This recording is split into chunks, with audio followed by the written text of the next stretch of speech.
you hear me now? A little bit. Yes.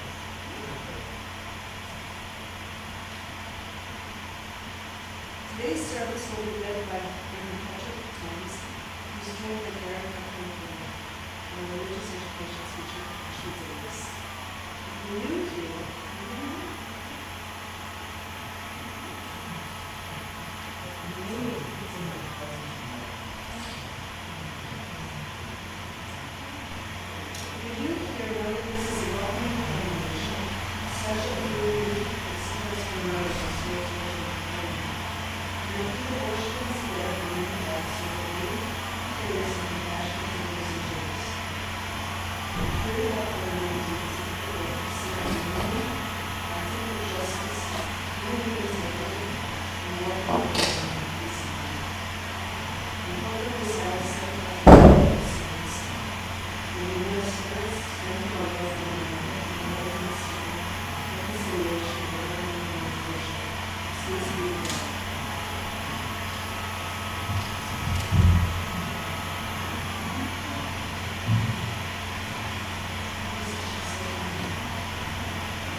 Good morning. Welcome, who came to join us in our sanctuary and all of you who are joining us virtually. Holy and beautiful, the custom which brings us together in the presence of the Most High. To face our ideals, to remember our loved ones in absence, to give thanks, to make confession, to offer forgiveness, to be enlightened, and to be strengthened. Through this quiet hour, praise the worship of angels, the cathedral music of history, the unseen messages of faith, hope, and love, and all our hearts prepare in grace.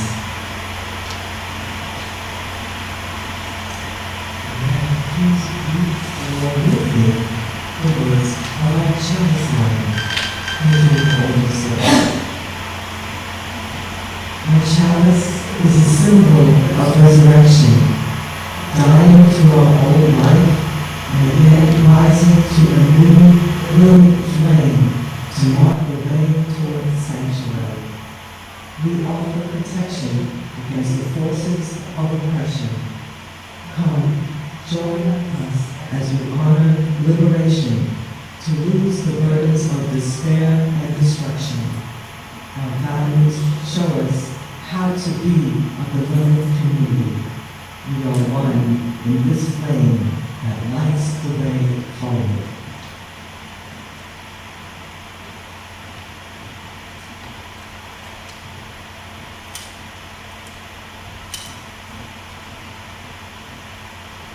Good morning. My name is Mickey Krantz, and I'm a longtime member of this congregation. I will now read our land acknowledgement. We are here on the ancestral lands of the Mel, put upon eternal island to be caretakers, to gather in a good way, to be with Earth's children in all their forms, those of the straight lands, mountains, and valleys, those of the rivers, streams, and oceans. We are grateful for the skies above us, for its beauty and the wonder of its vastness. It teaches us humility in our interdependence and gratitude for the richness of the universe. Let this land acknowledgement be the beginning of our return to unity. Let us remember that we are relatives to all beings, those who fly close to the Creator, those who swim in the ponds and in the seas and crawl upon Mother Earth. Let us honor all of the mammal people, the living green creatures that give us shade and food, the spirit energy in stones, boulders, and earth's crevices, and all of the created world. Let us live in harmony, practice kindness, and share our love for one another. Let love be the foundation for living the values of justice, equity, and interdependence.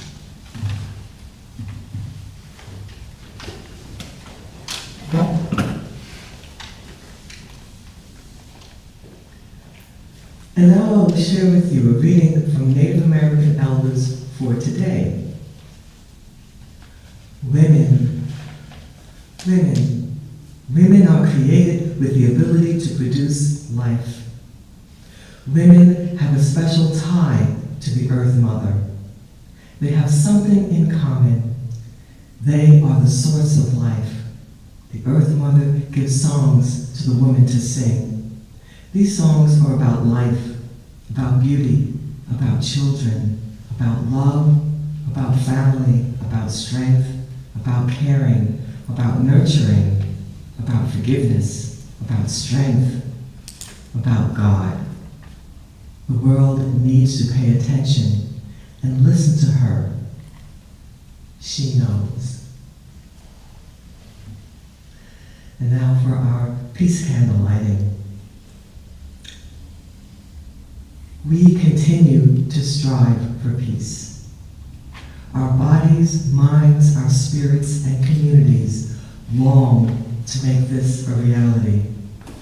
Let us look within our hearts and look outside at the systems of our society. Let us actively work towards reparations and healing and ending the war.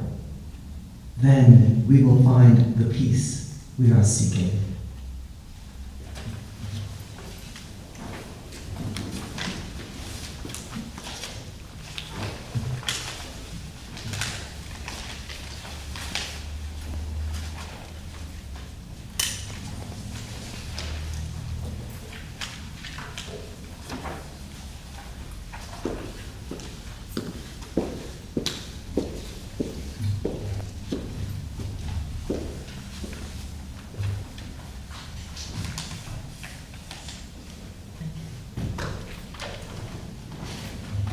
Good morning, everyone. My name is Ashley Davis, and I am, I don't know if I can still be called new, but I am the religious education teacher here. So thank you for taking the time to be here. We're going to be singing the song number 38, Morning Has Broken.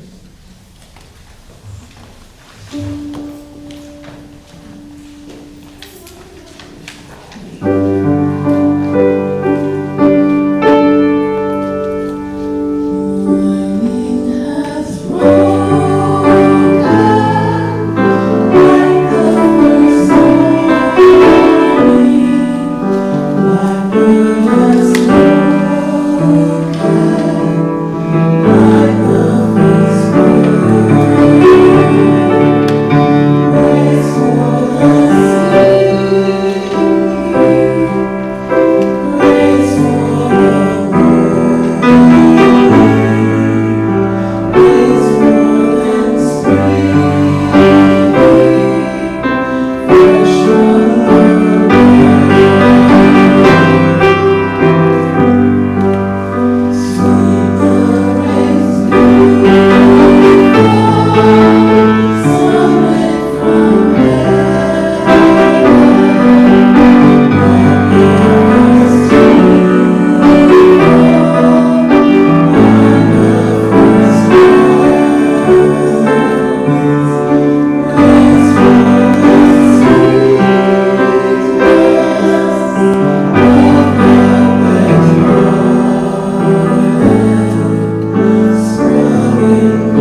is at the heart of our values.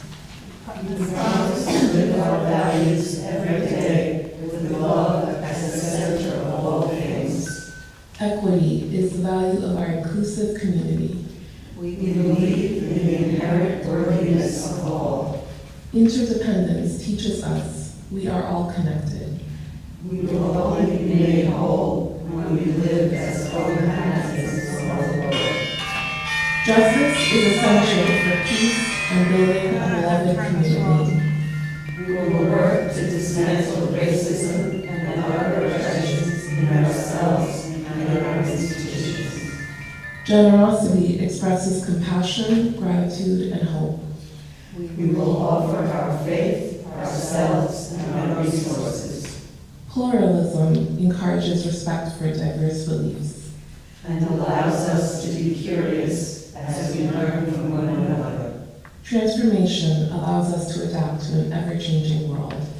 We are evolving and growing. We are never perfect.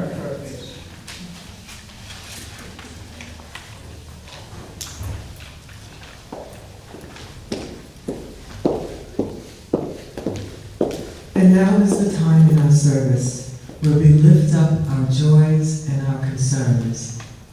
And I first want to say that a number of our members are traveling, and we pray for their safety on the road, in the skies, however they get there, and that they have a wonderful time with those that they are connecting with, their families and friends. We also want to lift up those in our congregation who are in need of prayer for healing, specifically Siegfried, who we all know and love, Chris Ross also, and a number of our family members, Rick Krantz, Bill McShay. We have family. They are our family, and we love them always, and we keep them in our hearts. We keep them close. And so now I'm going to open it up to you if there was something that you would like to share for a joy or a concern.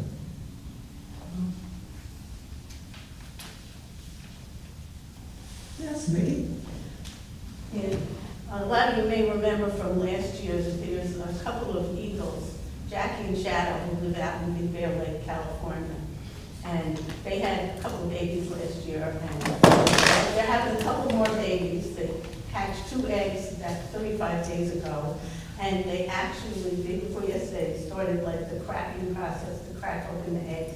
And so it's kind of like, it fits on Easter Oh, Sunday. it's Coming out of their shell. Yes. And it's a really exciting thing to watch. Yes.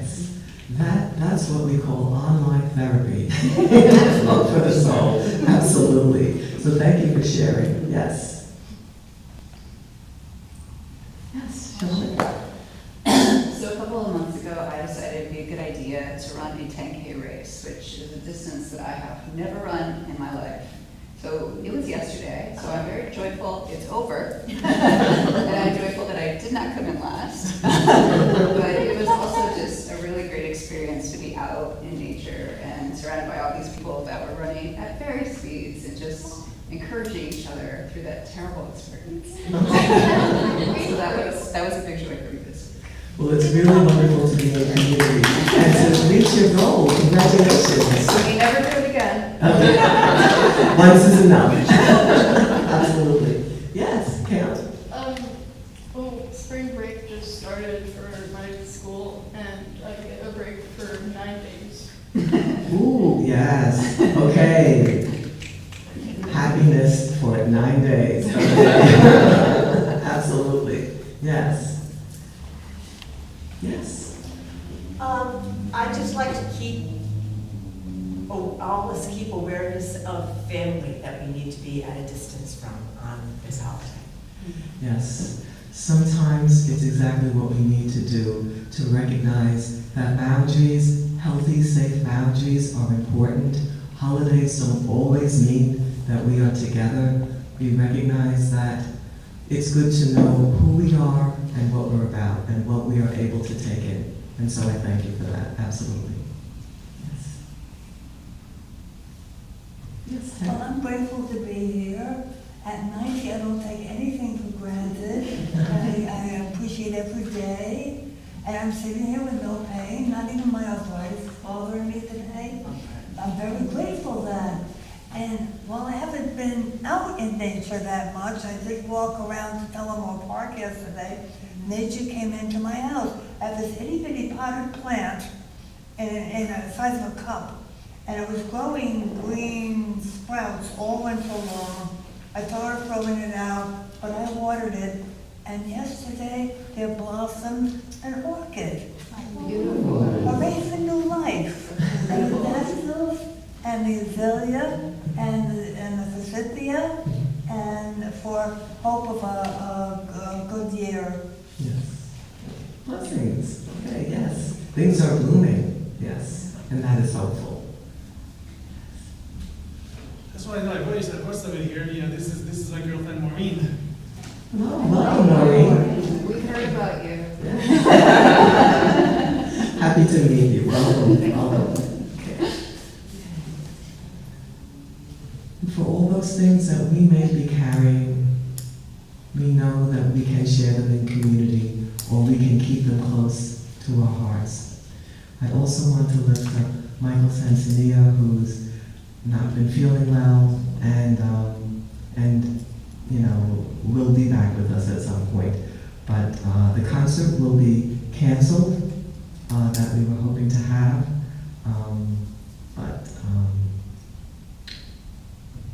Prayers for everyone's healing going forward, and always in our hearts. And so now we will have some announcements. Stephanie?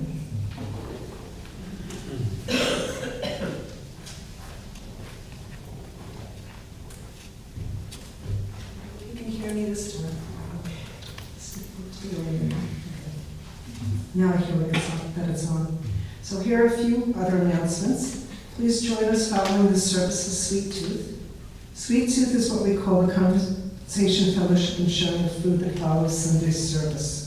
If you would like to help with a future Sweet Tooth, there's a sign-up sheet in the kitchen, or speak with Anita Cottington when she comes back. Right now she's on vacation. As Reverend mentioned, unfortunately, the benefit concert for Doctors Without Borders on April 19th has been canceled until further notice, and we'll reschedule when Michael is able. UUCCN's annual flower and plant sale is on. Please find order forms on the welcome table or check your email. We work with the Borella Nursery, a family-run grower here on Long Island, and the same nursery that supplies the mums for our pumpkin patch. It's a great product and a great fundraiser for us, and please ask your family and friends to support the congregation through the plant sale. The deadline for orders is April 16th. Call or text John for more information. The UU congregation in Freeport is holding an inter-congregational art show. Please see weekly email for details. The UUCCN Book Club will meet next Thursday, April 30th. We'll meet next on April 30th at 8 p.m. on Zoom. The book is Nothing More of This Land by Joseph Lee. Check the weekly update email for the Zoom link. Reverend Petra has office hours this coming Tuesday, April 7th at 2 p.m. All are welcome. Please come and join the conversation. Applications are now being accepted for LIAC's student internship program. The Student Activity Fund makes it possible for Long Island UU youth and young adults to live their faith and learn valuable skills by interning at nonprofits that focus on social action, advocacy, or social services. For more information, visit the LIAC website or speak with UUCCN members Robin Rivera and Chrissy Rolick. One thing that makes UUCCN special is the volunteering of our members. Helping with Sunday service, religious education, office work, cleanup, Sweet Tooth, and other tasks are a way to give back to this community, to build relationships, and to find purpose. If you'd like to help, please speak with one of the board members. That's it for announcements. Thank you. Thank you, sir.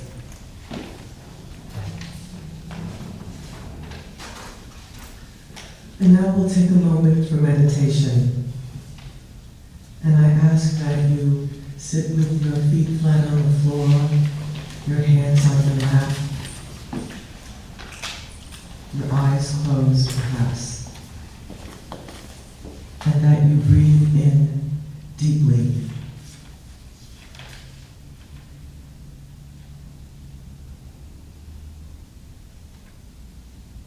Allow ourselves a moment of peace. The peace that we are hoping for in this world.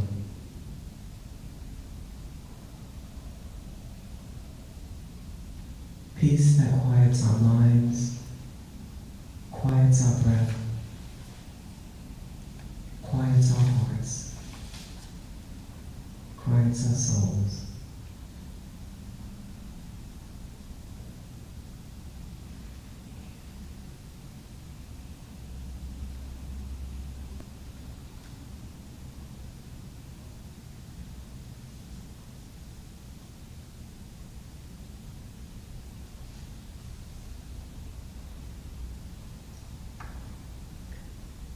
It is important that we remember, with so much going on in the world, that we take time for ourselves. Self-care is important. Many of us carry so much responsibility, taking care of others. There must be time for you to breathe, alone time to think, to reflect, and to let go. Time for your prayer, time for your own meditation.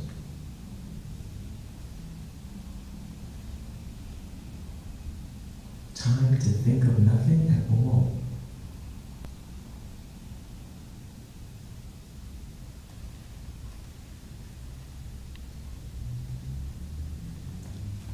The earth that is constantly giving with the same planting over and over becomes depleted. Let that not be us, that we must find time to let the earth of us breathe.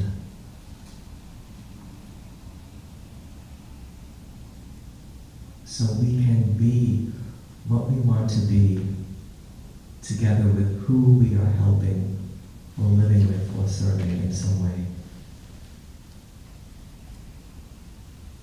Be gracious with yourselves.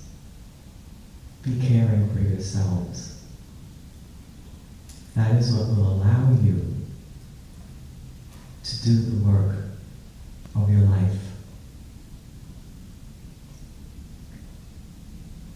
As it said in the Native American elders, we have the ability to produce life. And that, in and of itself, means you need to be nurtured as well. Be sure to nurture yourself. Ashe.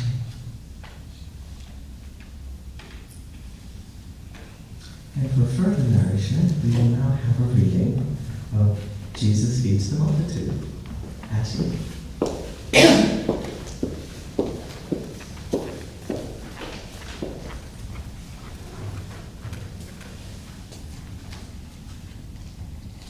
I'm reading from Matthew chapter 14, verses 13 to 21.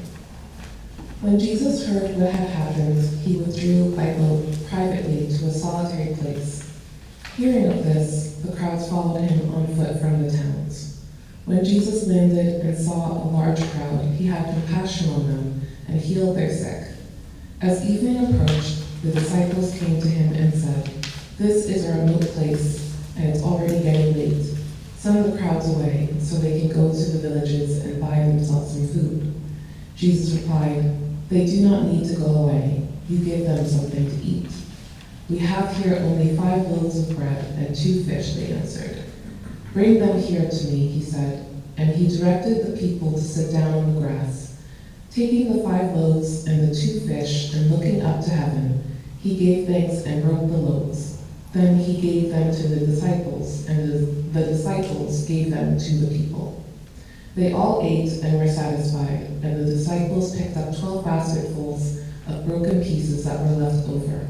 The number of those who ate was about 5,000 men, besides women and children.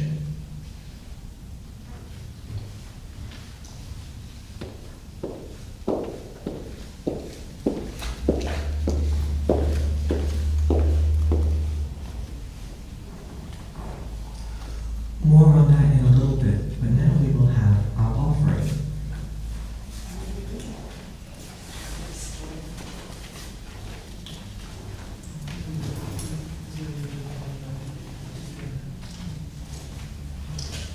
Our Share the Plate offering recipient for April is Covenant House, a nonprofit organization founded to provide safe housing and holistic care to youth from the ages of 16 to 21 experiencing homelessness and human trafficking.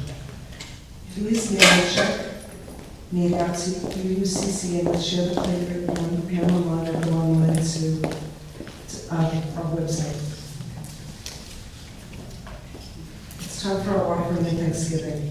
Thank you for your support of UUCCN. Your pledges, donations, and volunteering sustain our congregation as we are 100% dependent upon our members, friends, and guests. Please give today when the ushers pass the collection plate in a minute, or you can use a credit card on our website. One of our traditions is to share the Sunday collection plate with another organization whose work aligns with our values and principles. In the month of April, again, this will be Covenant House, whose mission is to provide safe housing and holistic care to youth from the ages of 16 to 21. Please help with this important work by giving today. If you're sending a check, please write Share the Plate April on the memo line. Thank you again for all you do to support the congregation. We are truly grateful and truly blessed by the generosity of our community.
In our reading from Scripture today, we have Jesus feeding the multitudes. And notice it begins with him seeking solitude and going to a place to be alone. But he sees the crowds following him. Now notice how he feels compassion for them, and he heals their sicknesses. It started getting dark, and his disciples, always innovative in thought, tell him to dismiss the crowd. But Jesus says, feed them. We will feed them. We will care for them. We will continue our ministry to them. He was telling his disciples to go deep and take care of the people's basic needs. That is what we are called to do in community.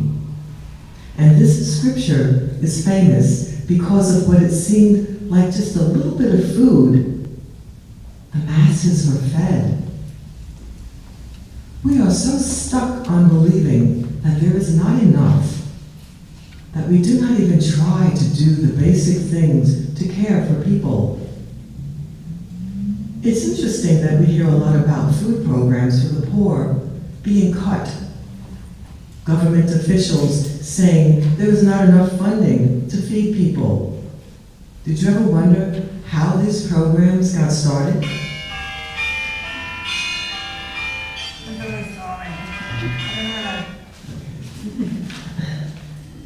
It was a lot like what Jesus did, telling his friends to feed the people.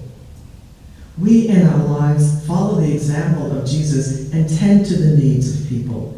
And I'll share with you these events from the 1960s. Now,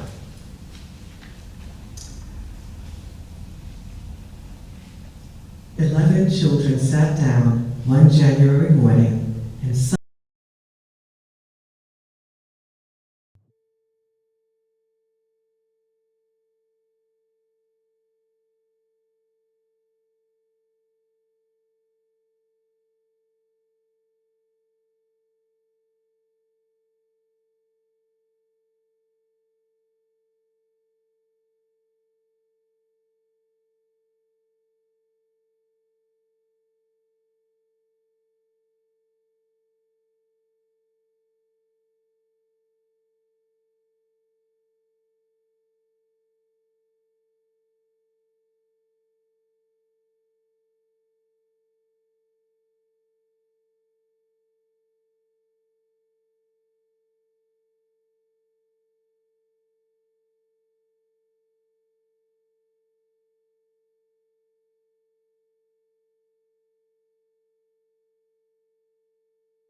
okay, what picture comes to mind? What do you think you see when I say yes? I think the classic sort of iconic image of them is with this strays and threatening to use violence. That is what is said and pictured with captions that might not necessarily have been generated by them. Yes. So you see the black and white picture down front here. And so that is the picture that I would like you to have of the Black Panther Party. Okay? So in 1969, U.S. Senate hearing, the administrator of the National School Lunch Program acknowledged under questioning that the Black Panther Party was feeding more school children than the state of California. Now let that sit for a moment. A group of young black organizers operating out of church basements with donated groceries was doing more for hungry children than the government of the most populous state in the country. The response from federal authorities was not to feed more children, but to try to shut down the Panthers. The logic of the program was simple, and it was backed by research. Children cannot learn on empty stomachs. In 1968, most poor children in America went to school hungry and stayed hungry through the morning. The federal school breakfast program had existed since 1966 as a small pilot project limited to a handful of rural schools. The National School Lunch Program offered reduced price lunches, not free ones, and neither program came close to meeting the need. The Panthers went door to door asking grocery stores to donate food. Safeway, the largest grocery chain on the West Coast, initially refused. The Panthers organized a boycott, in coordination with the United Farm Workers, who had their grievances with Safeway. They offered free transportation so shoppers could go to competing stores instead. And the joint effort reportedly forced a Safeway location in West Oakland to close for a period. After that, Safeway donated. Most stores did once they understood the alternative was a community that would remember who fed their children and who didn't. And the meals were substantial, not cornflakes, okay?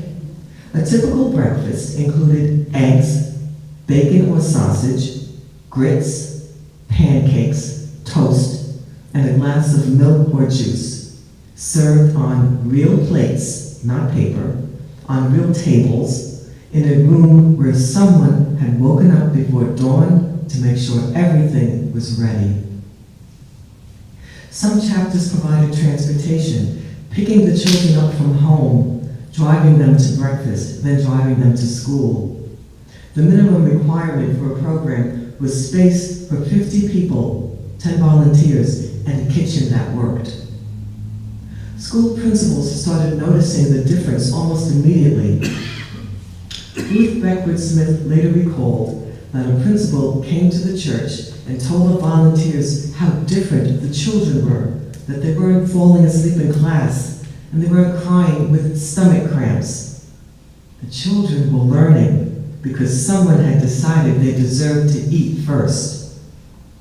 That is not a radical idea, but the fact that it took the Black Panther Party to do it at a scale says something important about what this country was willing to invest in poor children at the time.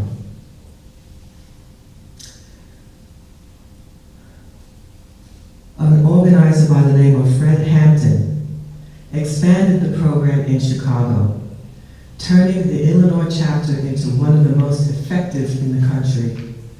He organized free breakfast sites across the city. He built coalitions with Puerto Rican and white working class organizations and fed thousands of children before he turned 21. On December 4th, 1969, a tactical unit coordinated with the Cook County State's Attorney, with support from Chicago Police and the FBI, raided Fred Hampton's apartment at 4:45 in the morning. Hampton, who was 21 years old, was killed in the raid. An FBI informant named William O'Neill, who had infiltrated the party and served as Hampton's head of security, had provided a floor plan of the apartment to authorities beforehand. Many accounts indicate he had also slipped a barbiturate into Hampton's drink earlier that night. The FBI's campaign against the breakfast program went beyond surveillance. Under J. Edgar Hoover's COINTELPRO, agents sent forged letters to grocery stores warning them not to donate food. They spread rumors in neighborhoods that the breakfast food was contaminated. They told parents that attending the program could get them in trouble. According to multiple accounts from former Panthers and community members, agents in Chicago raided a breakfast site and destroyed food that had been set aside for children who would arrive in a few hours. These kinds of tactics were part of a documented federal effort to dismantle the party's community programs. Hoover understood something that the Panthers also understood. Feed a child and you earn that child's family's trust. Earn the family and you have the neighborhood. Have the neighborhood and you have a political base that is deeply rooted and hard to shake. FBI operations targeted Panther leaders. Local police raided offices and homes, and the party fractured under both internal pressure and external assault. And by the mid-1970s, most chapters had closed. The Seattle chapter held on the longest, running its breakfast program until 1977.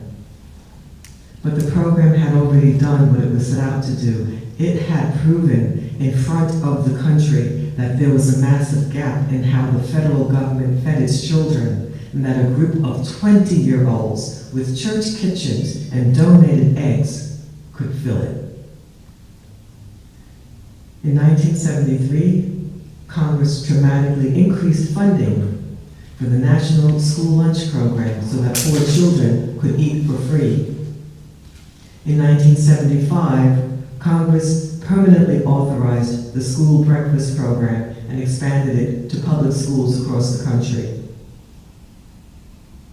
The Panthers were not credited in the legislation. Historians note that the government that had worked to undermine the kitchens quietly adopted many of the same principles and pretended the expansion had been the plan all along. Today, the school breakfast program serves more than 15 million children on an average school day. The roots of that program trace back through many hands, many advocates, many fights.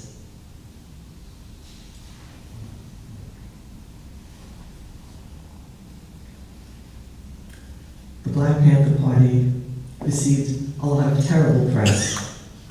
Most people did not know that they fed more children than any government program ever did. And although they never got the credit, their efforts were foundational to our government aid to children and families across the country. And as for the efforts against them, these are similar to what Jesus experienced, not in feeding the multitude, but in helping them in their religious practices. Now this next story demonstrates the anger and determination of Jesus to cleanse the temple of corruption.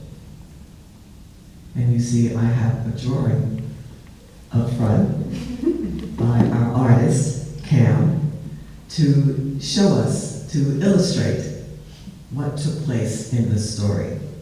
So, as part of their religious tradition, the people would bring one of their own animals as an offering to God, and that was their tradition. But the leaders of the temple saw that they could profit from this. They said that the animals that the people brought were not suitable for sacrifice. They really weren't clean enough. But the chief priests of the temple, they had a solution to fix this problem. They would supply more suitable animals that the peasants could purchase.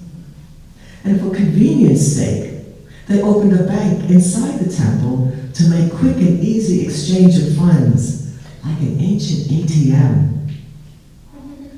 The focus of the temple had changed from worshiping God to buying and selling livestock that would profit the merchants, the bankers, and the priests, and cheat the very people who were coming to the temple to offer their prayers and make their sacrifice to God. The chief priest was supposed to protect the sanctity of the temple, but instead they were participating in its demise. No, this corruption would not stand with Jesus. He cleared out the money changers. He forbade anyone to walk through the temple and defile it. He went through this sacred place, driving out those who sold and those who bought. And he overturned the tables of the money changers and the seats of those who sold pigeons.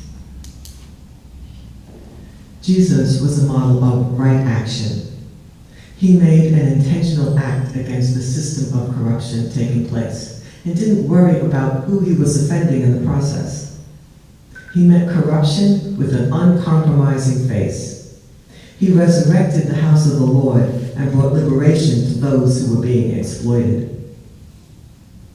Now, there is abuse of power happening in our country. Food aid for the needy is being cut. Farmers are losing the ability to farm due to illegal tariffs. Our health care is compromised. Our voting rights are compromised. Even birthright citizenship written into the 14th Amendment is being challenged. They questioned the right citizenship of Native Americans. What unites our faith with other beliefs are our values. We can celebrate Jesus because our Christian heritage is tied to his compassion for the people. And as I mentioned, his compassion was why he fed the multitude. We honor these values. And it is why the Black Panthers fed the children so they could learn in school. We recognize corruption as Jesus did in the temple and dealt with it for justice's sake. So many faiths align with these values. We, as Unitarian Universalists, might not focus on his death and the cross, but instead we learn from his lived experience and his example in the world.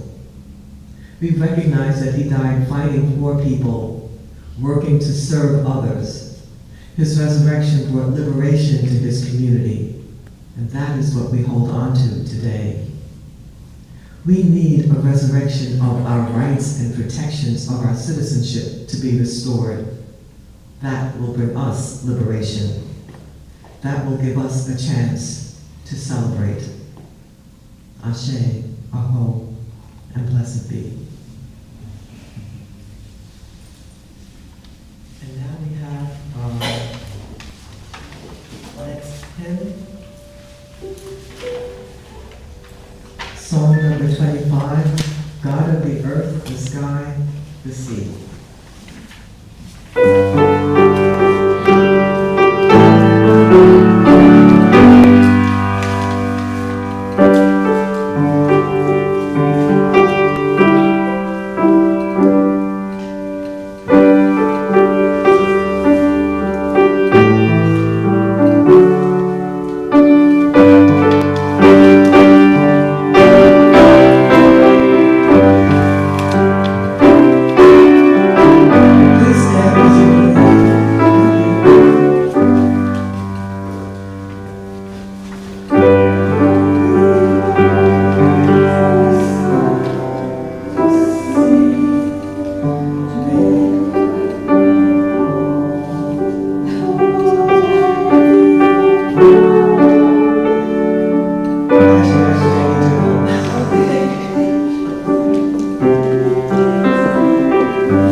theology of liberation teaches us that we are the resurrected.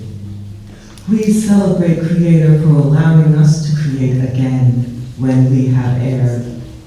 For we were never meant to be perfect. We were meant to begin again. Rejoice in the knowledge that you are brilliant and beautifully made. Know that as you travel in wonder on our heavenly earth. When we extinguish this flame, but not the light of truth, the warmth of community, or the fire of commitment, these we carry in our hearts until we are together again.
How about I Wish I Knew How? 151. Yeah, I think that's that'll kind of get us going. 151. Yeah.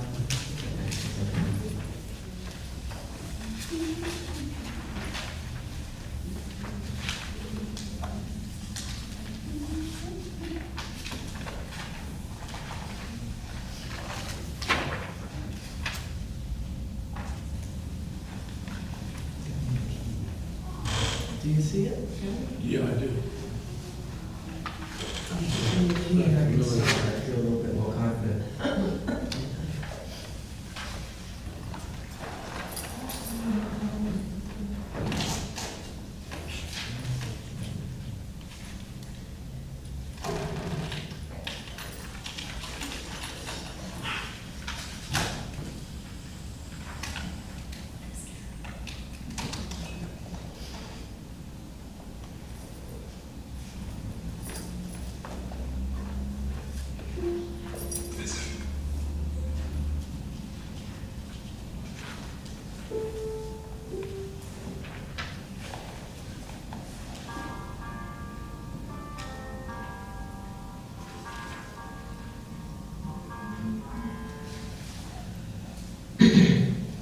Okay, please rise and let's try this out. I wish I knew how it would feel to be free. I wish I could break all these chains holding me.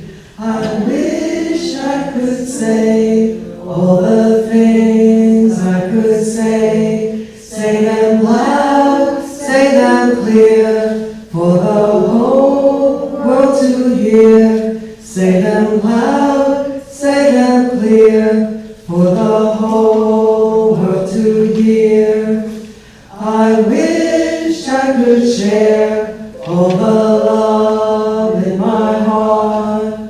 Remove all the bars that still keep us apart. I wish I could know what it means to be me. Then you'd see and agree everyone should be free.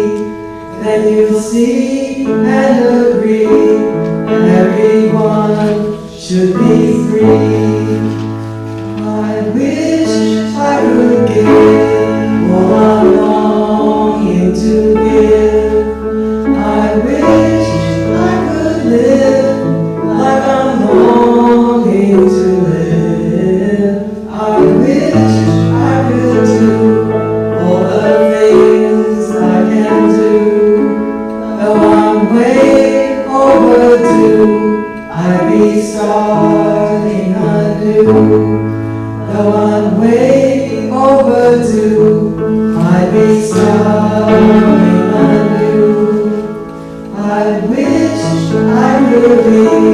like a bird in the sky. How sweet it would be if I found I could fly.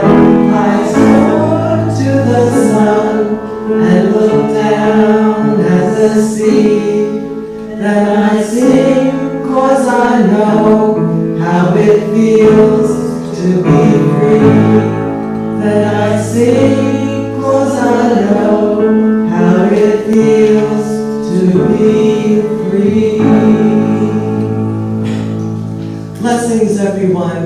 Happy Easter. Happy Resurrection Sunday. Remember that resurrection starts with you, and let's reach towards liberation for our spirits, for ourselves, for our families, our community, and our nation. And please, join us for Sweet Tooth. Thank you for coming.